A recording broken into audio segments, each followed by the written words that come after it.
I raised my 4 kids in the East Village of Manhattan. One of them had a summer birthday, so we'd celebrate at the local park. Tompkins Square. There's a cute little sprinkler area with picnic tables. In that part of the park, there's a memorial. I'll never forget the day I investigated and found out what the memorial was for. The General Slocum disaster. Until 9/11, it was the deadliest event in New York City history, and I'd never even heard of it. Author Claude Rust. My grandmother died on the General Slocum. Now, when I read this story, I just couldn't believe it that this happened.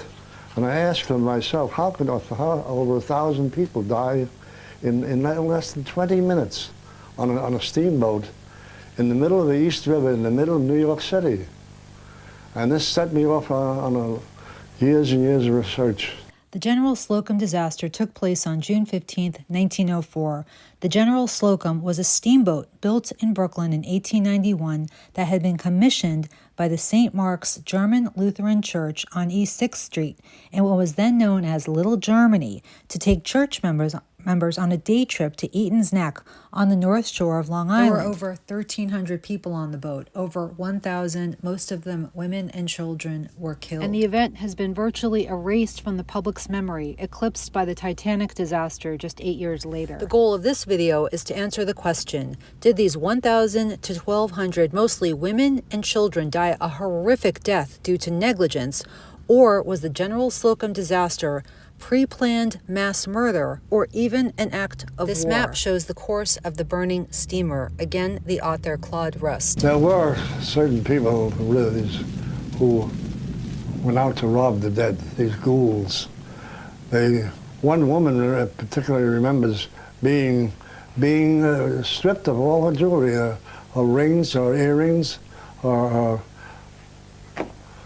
necklaces, everything, and her body passed along to the next boat.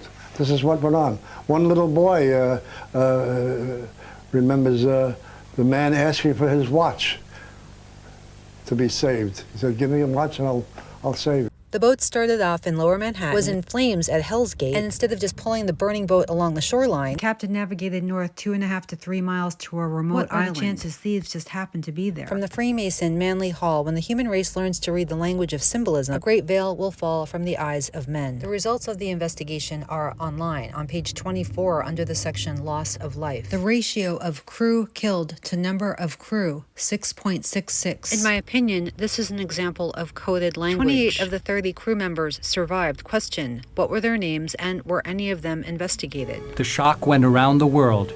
President Teddy Roosevelt demanded an immediate investigation. President Roosevelt became a Mason the year he became president in 1901. Speaking of 666, guess how old Teddy Roosevelt was on the day of the Slocum disaster? 16,667 days old. Or 1,667 days old.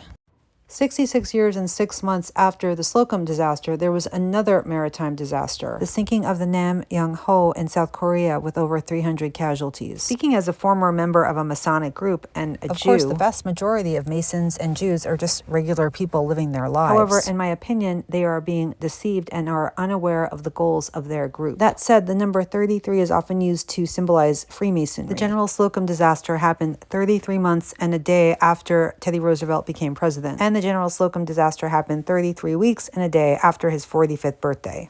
I moved away because they couldn't bear to see those streets empty of children. In this way, the whole demography changed. The Germans were like plucked out. They were gone.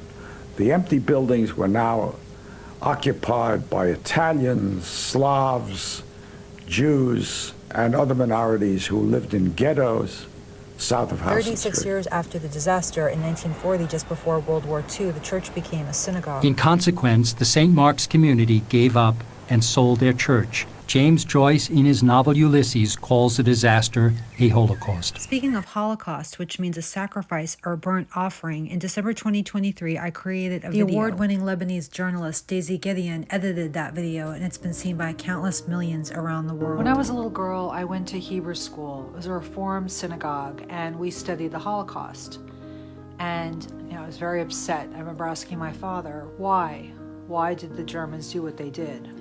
He said they were anti-Semitic, they hated Jews, and I accepted his answer and moved on with my life. But it never resonated with me because in a court of law, for example, there has to be a motive for a crime. If you kill someone, there has to be a motive. Why did they do it? There's always a reason. The video is 5 minutes long and you can see it at elizabethglass.org. To summarize, the goal of World War I and II was to destroy strong sovereign nations like Italy, Germany, and Japan, create a certain country in the Middle East, and create a one-world government. New York is a very important place strategically for this plan. So, was the General Slocum disaster caused by negligence, or was it pre-planned mass murder designed to destroy the neighborhood of Little Germany in Lower Manhattan? What do you think? A final comment, my great-grandparents were Jewish immigrants who came from Europe. They were very nice and they came here because of the pogroms. This video went viral because many people shared it, including the researcher David Icke, who said, "Yes, Jewish people have been lied to on every front by their fake leaders, the Sabbateans, who hate them. Come on, Jewish people, we are all one consciousness having a brief human experience. Everything else is an illusion. Put down the fault lines of religious, racial, and cultural divisions and see that all of us are being manipulated and controlled by a common force. Together we can bring down this edifice of control. Divided, we will not." This video is dedicated to the General Slocum victims and their families. I'm Elizabeth Glass.